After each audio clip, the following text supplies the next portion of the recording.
Kameluoji.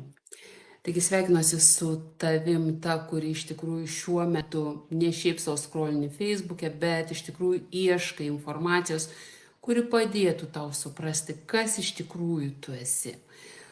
Kokios iš tikrųjų yra tavo proto galimybės. Ir tu esi ta moteris, kuri jau moki dirbti ir uždirbti ir supranti, kad daug dirbdama gali daugiau sukurti. Tačiau atėjo tas laikas, kai iš tikrųjų tau jau net ne pinigai yra pirmoje vietoje, bet tavo vidinė būsena. Iš kokios būsenos tu kuri tai, ką kuri, darai tą, ką darai ir galbūt tave šiuo metu yra kaip tik sustabdžiusi sveikata. Tu esi ta moteris, kuris supranti, kad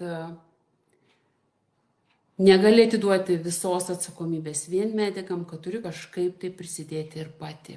Taip, tai aš esu Lina Lasi, viešojoje erdvėje ir padedu moterims kartais ir ne tik atstatyti savo fizinę ir emocinę sveikatą ir tik tai, kai jos atsistato savo emocinę sveikatą, palydžiu dar didesnę finansinę gausą.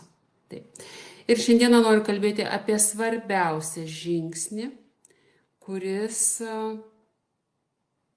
be kurio iš tikrųjų niekas nevyks tavo gyvenime.